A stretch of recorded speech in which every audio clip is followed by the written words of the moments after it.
¿De dónde surge toda esta corriente sobre neurodivergentes, neurodivergencia? ¿Es lo mismo que neurodiverso y neurodiversidad?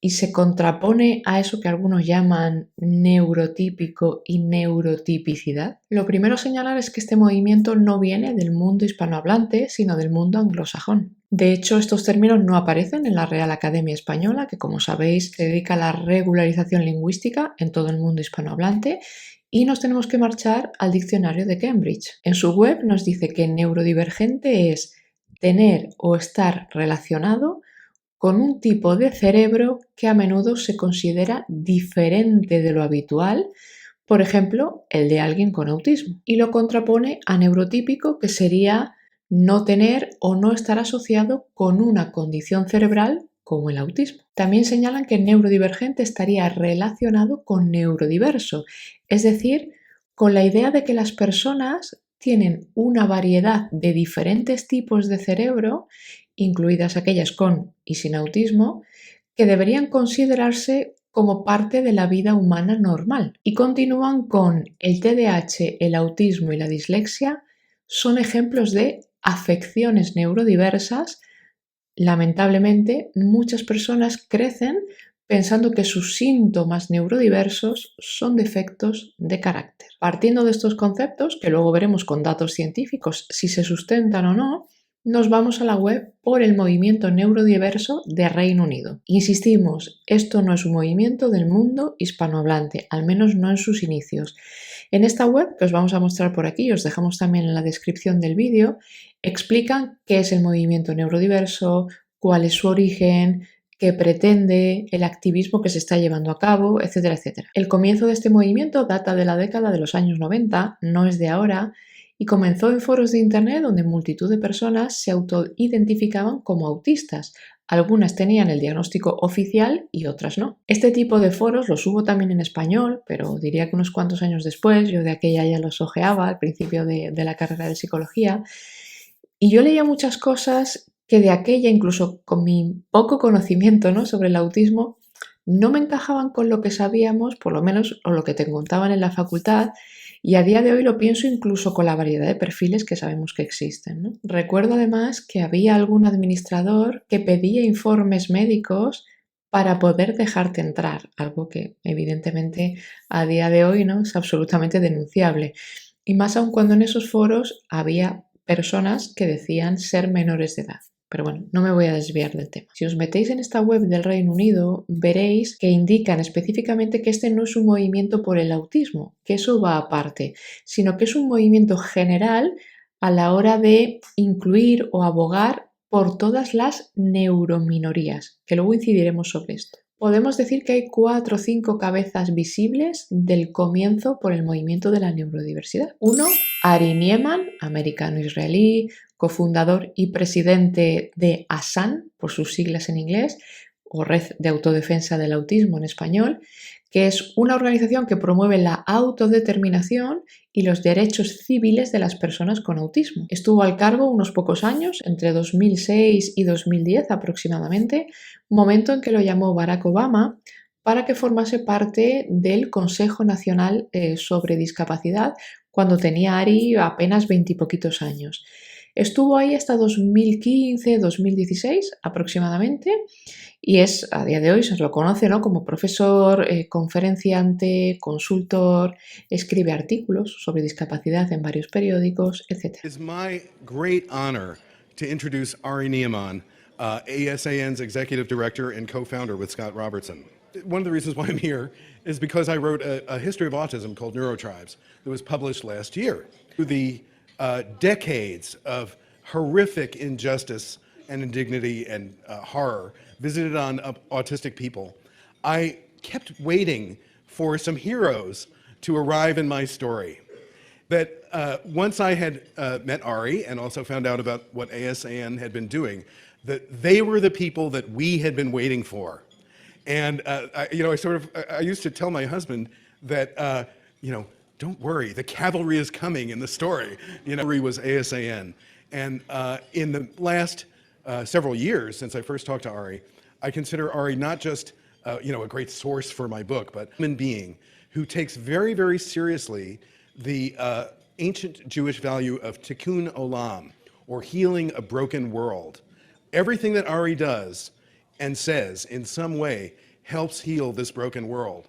So let's give a big round of applause for the guy who made it happen.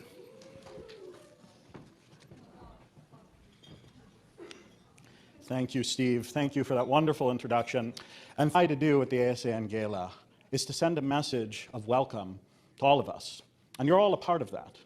Whether you rock or flap, make noises or vocalizations, don't make eye contact. I dare say most people here, or quite a few of us, don't make eye contact.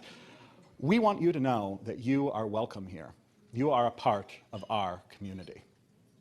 I'd like to thank the Special Hope Foundation, Anthem, Centene, and all of our other sponsors for their continued investment in ASAN's work. Tonight, as I look out on 200 of our strongest supporters, I have to marvel at how we've grown from a group of awkward, pimply teenagers to one of the premier national disability rights organizations in Washington. The last 10 years, we've worked closely with our friends in government to advance the full inclusion of people with disabilities throughout society. All community of disability rights experts and leaders, many of whom are represented in this room, who truly know disability policy, and a slightly larger group of elected officials, staff, and persons of influence who have some connection to the disability community, and are thus ready to follow the lead of those who know it well. It's called the Hidden Army approach, and I know some of you here have pioneered it and implemented it beautifully. If our reliance on Hidden Army tactics, the general public has never seen disability rights as a struggle, never seen our victories as hard-won, or our losses as reflecting anything other than ignorance rather than malice. We have never really had to go to the public on the issues that matter most to us. Disability is apolitical in the public mind, and so when the day comes when those in power do not have our best interests at heart, it becomes harder to resist the rollback of all we've accomplished. Just simply and clearly, legislators who wish to slash hundreds of billions of dollars from the services we depend on will win no points with us by a symbolic awareness resolution or a momentary bump in research funding. There is no universe where you can both vote for block granting Medicaid and call yourself a friend to the disability rights community. You have to choose. But we also have to move to new ways of organizing. We have to talk to the public in a way we haven't before, in a way we've been reluctant to, because, you know, it's scary to try and build a mass movement. For decades now, we've been pleading and cajoling those more powerful than we are to support our moral case rather than standing on the strength of our own political operation. The moment we stop lying to ourselves is the moment we can set out to actually build the power our community has the potential to wield. The majority of disabled people and families have yet to be activated politically. We have a chance now, in this difficult time, to become stronger than we are today. Through real investments in grassroots organizing, through alliances with other communities at risk, through a willingness to court controversy and to challenge those who call themselves champions to stand with us when it counts, we can build a stronger disability rights movement. This is my last speech as ASAN's president. Well, it's only the beginning of what I hope will be a long lifetime of service to the disability rights movement. These are my last public remarks to the organization I helped to found 10 years ago, and to which I have had the honor of dedicating the entirety of my adult life to date. So since you pretty much have to listen to me talk tonight, I hope you'll forgive me if I take a moment to draw on my religious tradition, to talk about the moment we find ourselves in. There's a Jewish folk tale with roots in the Talmud about the Lamed Vavniks, the 36 righteous people on whose lives the fate of the world rests. The world continues thanks to the righteousness of this small group, and should any of them die without a successor, the world would end. They will never announce their role and may not themselves be aware of their importance. The legend tells us that anyone who claims to be a Lamed Vavnik is most definitively not, since they are by nature humble and not prone to self-aggrandizement. But for the sake of these 36, no matter how much humanity falls short of our ideals, God will preserve life on earth. To the world, we have to live our lives as if we are shouldering that awesome responsibility. That if we should falter and fail, should we fall without making provisions for succession, the world itself will come crashing down around us. Our role is to build a strong foundation so that the next generation may take for granted the simple and obvious fact of their humanity. Luego tenemos a Jean Sinclair, de Texas, que es uno de los miembros fundadores de estas comunidades de autodefensa y en concreto de la ANI, o Red Internacional de Autismo, que se fundó en 1992 junto con dos compañeras más. Veréis que Jim ha salido en programas de televisión, ha dado charlas, ha señalado en algunas ocasiones que no empezó a hablar hasta los 12 años, que en casa lo criaron como niña porque tenía características intersexuales, pero que desde fuera lo reconocían como niño y que eso fue bastante confuso. Empezó a ser una persona conocida a partir de 1993 por un discurso "no te lamentes o no llores", ¿no?, por nosotros, que esto me recuerda un poco a la película de Jodie Foster, Nell, y maravilloso papel el de Jodie, maravillosa película en general, en el que hay un fragmento, no quiero spoilear mucho por si la veis y os recomiendo encarecidamente que la veáis, donde dice algo muy parecido a ese título, ¿no? No lloréis por mí, en el contexto de su lucha por ser entendida y aceptada. Sinclair fue la primera persona en decir que no tenía autismo, sino que era autista porque lo consideraba parte de su identidad, y fundó OTREAT, que es una conferencia / retiro para familias y personas con autismo. Every summer, an unusual group gathers here in the hills of upstate New York. OTREAT is a camp run by and for people with the brain disability of autism, like founder Jim Sinclair, as a break from what they call the neurotypical world. Half of the time, I do not even know what the song is about. There's no fishing or hiking at OTREAT, but there's a lot of talking about what everyone here has in common. Which I can't understand it. And the other half of the time when I do understand it, it's about experiences and feelings and lifestyles and events that I cannot relate to.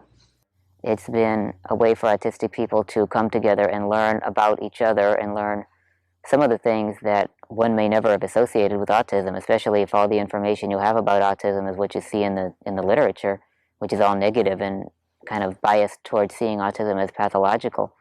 Under stress, high-functioning autistics can lose all language, but the low-functioning may never be able to speak.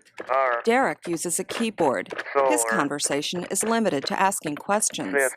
What are the names of the planets in our solar system? Jim Sinclair says until he was 12, he was like Derek, unable to speak or to understand anything that wasn't concrete. So I would write very advanced papers for my age, but I couldn't speak. But everything that I did with words was factual. It was on a very factual level. I could do an independent research project and go read a whole lot of books about the skeleton or the circulatory system and write a report about it. But ask me about anything subjective or anything abstract, and I wouldn't know what you were talking about. Luego tenemos a Harvey Bloom, que perteneció a uno de esos foros de Internet, en concreto uno que se llamaba Vida Independiente en el Espectro Autista, fundado por otra persona de los Países Bajos, autista y activista también. En ese foro es donde realmente parece que surgió el término neurodiversidad y también neurotipicidad, propuesto además por varios usuarios. Harvey era periodista en el New York Times y fue un poco quien popularizó el término por un artículo que escribió en el año 97, luego otro posterior, donde enfatizaba un punto clave que es no considerar el autismo como una enfermedad a curar, sino como una variación natural de la experiencia humana. Tenemos también a una socióloga australiana con la que ha habido bastante polémica porque se le ha acusado desde estos propios foros de autoatribuirse el término neurodiversidad, pero en realidad lo que hizo, más que atribuírselo, es que fue la primera que utilizó ese término a nivel académico, porque lo introdujo en su tesis doctoral a finales de los 90. Esa tesis llevaba por título El nacimiento de una comunidad entre personas en el espectro del autismo,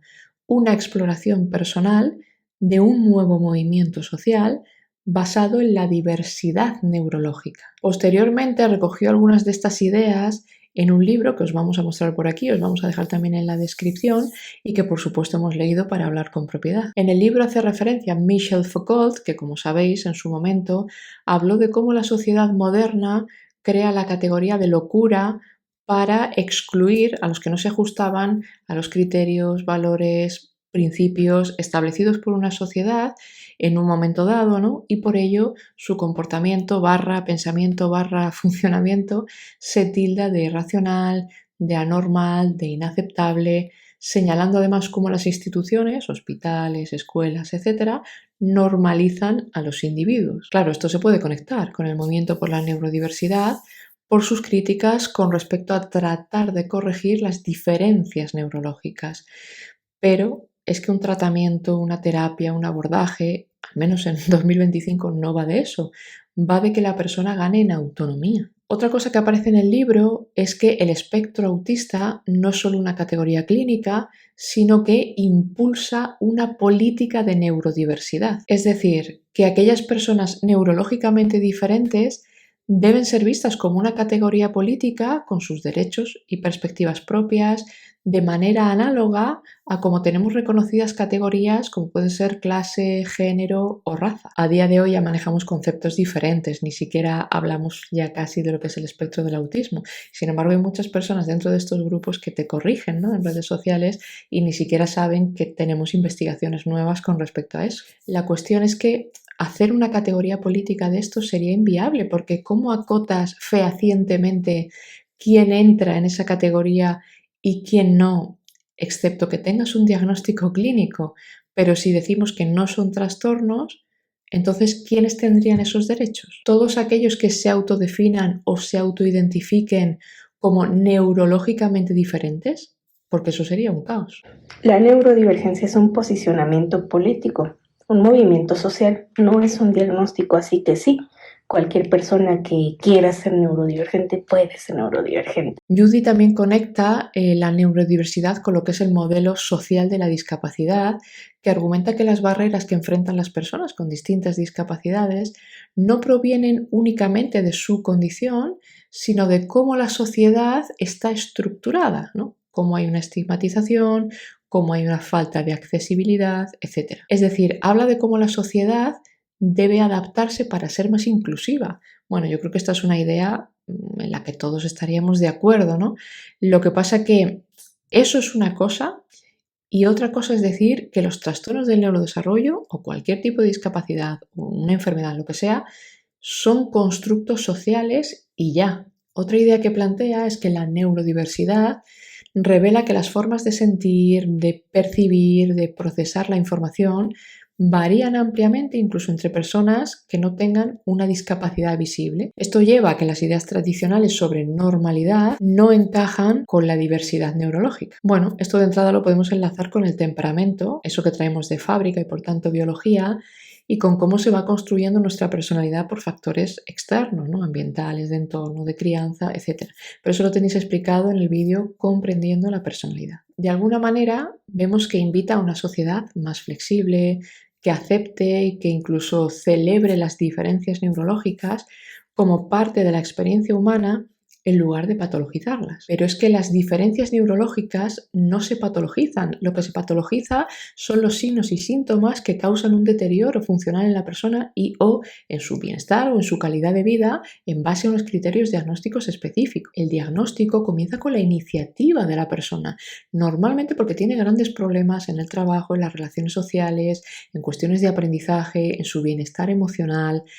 En el caso de los niños, a veces lo inician sus padres porque ven que está sufriendo a nivel académico, a veces son los profesores los que dan la voz de alarma, a veces será su médico de atención primaria o su pediatra. En ocasiones te encuentras con que los profesores le dicen a los padres que ven muchas dificultades de rendimiento académico y sin embargo puede ser que los padres te digan, pues es una niña o es un niño que vemos feliz, que está adaptado, que no vemos que tenga problemas y que tampoco ven que haya un sufrimiento. Entonces, ahí es muy importante que el profesional que acuda en esas familias, primero, sea muy prudente, segundo, hable tanto con la familia como con el niño. Por favor, no nos olvidemos que el niño tiene voz y voto.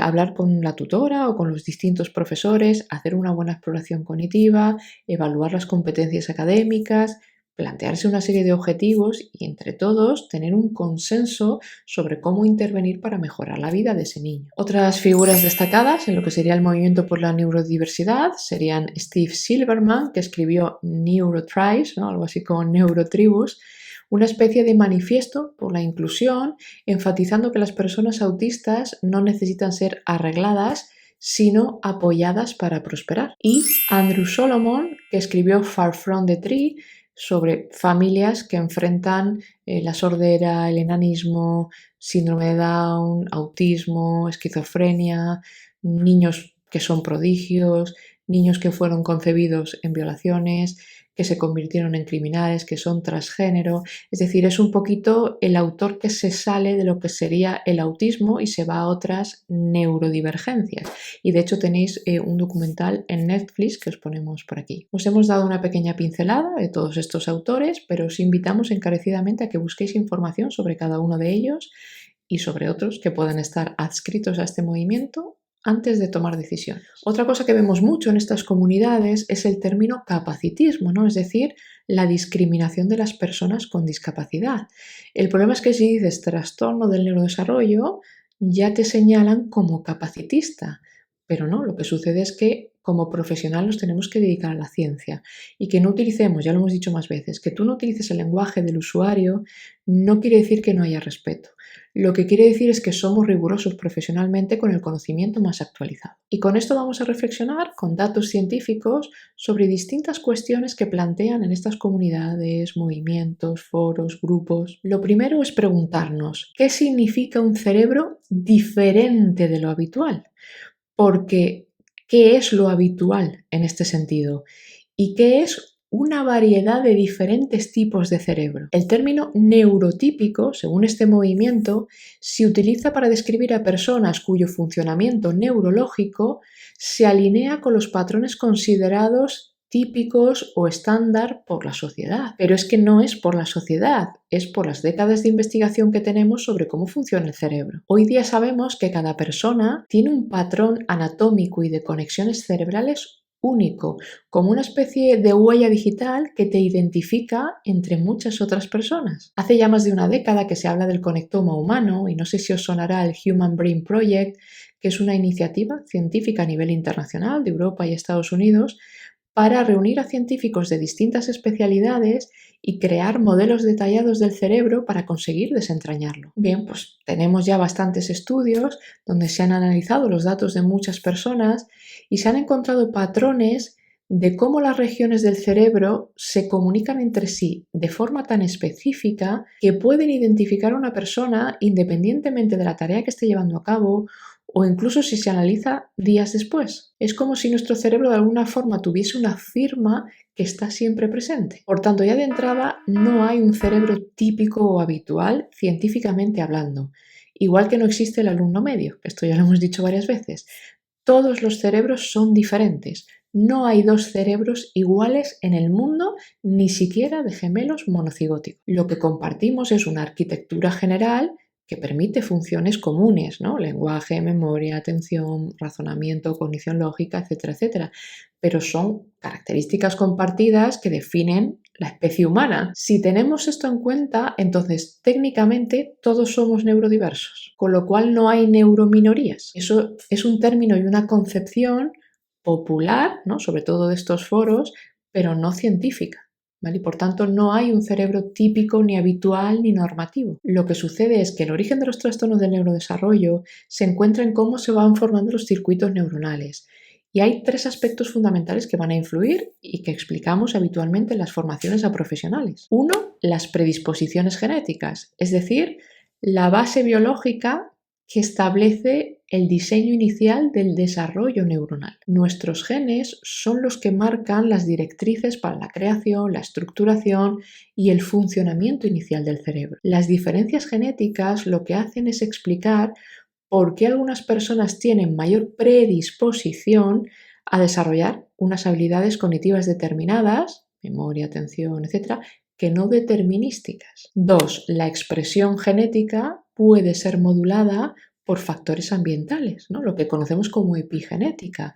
Por tanto, las experiencias de vida y aquello a lo que estamos expuestos interactúan con la base biológica para dar forma al cerebro y moldear así los circuitos neuronales. Y 3, la capacidad funcional del cerebro para adaptarse y reorganizarse, lo que llamamos neuroplasticidad, que básicamente lo que hace es permitir que la interacción entre factores biológicos y ambientales modele la conectividad y la comunicación entre las neuronas, promoviendo así la capacidad de aprendizaje, la capacidad de adaptarse a nuevos estímulos, a nuevos contextos. Esto no es una opinión, son estudios que tenemos desde el siglo XX, estamos hablando de 1900, que se fueron consolidando los 40, 50 años siguientes y que han ido avanzando hasta nuestros días. Más de un siglo de investigación, cuyo conocimiento evidentemente avanza porque los medios técnicos también lo hacen. Hay cosas que ahora ya no se aplican ni se piensan como en 1900 o como en 1950, obviamente. Pero cuidado, porque como decía Jorge Wagensberg, las grietas del conocimiento se rellenan con pasta de ideología. Probablemente lo que señalan desde el movimiento por la neurodiversidad como los patrones considerados típicos, ¿no?, por la sociedad se refiere a los hitos del desarrollo. No hay que confundir el que no haya dos cerebros iguales o el que no haya un funcionamiento neurológico típico o estándar con el hecho de que conozcamos el cronograma de desarrollo de un ser humano y por eso tenemos los hitos del desarrollo. Por ejemplo, son hitos del desarrollo la capacidad que tenemos para hablar o para caminar, que con un margen de desarrollo de unos meses, que entre los 12 y los 18 meses es algo que consiguen hacer el 95% de los niños del mundo, cuando no hay problemas. Si un niño con 2 años no camina y no habla, creo que todos tenemos claro que ahí pasa algo. Y lo que no puedes decir es que eso es una variedad del cerebro distinta de la habitual o que eso forma parte de su identidad. Hasta hace 4 días y medio seguíamos escuchando, y por parte de profesionales, que un niño con 3 años que no habla, pues es que eso no es un problema, que mujer, no te preocupes, cada niño lleva su ritmo de desarrollo. No, ese niño necesita atención temprana y averiguar qué está sucediendo. Decir que eso es un trastorno, y ya hemos explicado, ¿no?, en diferentes vídeos qué significa realmente esa palabra, cuando tú analizas de manera exhaustiva un caso particular, no es discriminar a nadie, no es el tan manido capacitismo del que hablan en redes sociales. Y quien dice hablar y caminar dice control de esfínteres, que más allá de los 5 años se considera patológico. ¿O hay alguien, alguno de los que estáis viendo este vídeo, consideráis que es funcional, autónomo, independiente, no controlar esfínteres con 10 años? Y no vale decir, no, bueno, claro, es que el movimiento neurodiverso es para los casos leves, no para los casos graves. Dices, no, perdona, si es para el autismo o para cualquier otra cuestión, es para el autismo completo, no para el que a ti te convenga que encaje con tu discurso. Por tanto, una cosa es abogar por los derechos de todas las personas y en el vídeo sobre libertad de expresión y pensamiento ya dijimos, ¿por qué no cambiamos la palabra derecho, que es algo que te otorga alguien de manera externa, por la palabra necesidad? Necesidad humana, que implica algo psicológico. Bien, pues una cosa es abogar porque se satisfagan todas las necesidades humanas, ya sea esa integración y aceptación social o incluso que te den un apoyo, una ayuda a nivel educativo sin necesidad de tener que llevar el diagnóstico en los dientes. Y otra cosa es meter por el medio ideologías, activismo político, utilizar las diferencias individuales, que es algo completamente natural, para inocular ideas o formas determinadas de pensar, de sentir, de actuar, buscar la cancelación del otro. No exijas lo contrario a lo que luego tú practicas. En los últimos años hay muchas personas que se autoidentifican como neurodiversas, porque normalmente leen algunas manifestaciones y dicen, pues a mí me pasa esto, pero ya hemos explicado varias veces que tú puedes tener a distintas personas con manifestaciones muy similares, pero que la causa de esas manifestaciones sea diferente para cada una de ellas. Lo podéis ver incluso en los propios comentarios de los vídeos que hacemos sobre trastornos del neurodesarrollo. Hay personas que te dicen, joder, pues yo tengo un TDAH diagnosticado y yo no me reconozco en muchas de las cosas que comentáis y tampoco en las que tengo, tampoco lo veo de manera tan exacerbada. Y sin embargo hay otras personas que te dicen, siempre he estado muy perdida, no sabía qué me pasaba, mi vida ha sido un caos, tuve fracaso escolar, me va mal en el trabajo, en las relaciones sociales. Y esas personas tienen el mismo diagnóstico. Por eso decimos que nadie está patologizando las diferencias, si eso es natural en el ser humano. Lo que se hace es atender a la llamada de auxilio de una persona que tiene un deterioro funcional. Claro, si no hubiera demandas en cuestiones de salud, no habría multitud de carreras profesionales. Y si alguien piensa que determinar un trastorno del neurodesarrollo son 10 minutos de consulta y una escala de observación, o bien no tiene ni idea de cómo se hacen las cosas, o ha tenido la desgracia de que le ha tocado un profesional que realiza malas prácticas. Si no hay un deterioro funcional, aunque esa persona siga teniendo X o Y, No se justifica un diagnóstico clínico ni una intervención, precisamente porque el objetivo de un diagnóstico es abordar las dificultades que están impactando negativamente en la vida de la persona. Lo dijimos en el vídeo sobre la industria de la salud mental. Una cosa son los profesionales, seres humanos como todos los demás, que nos dedicamos en mayor o menor medida a tratar de ayudar, y otra cosa es el sistema que nos envuelve y que nos rodea y la industria que se genera alrededor de esto. Ser un profesional independiente es muy complicado, y más en determinados países, porque de una forma u otra intentan que estés relacionado con algún grupo, organización, institución, partido.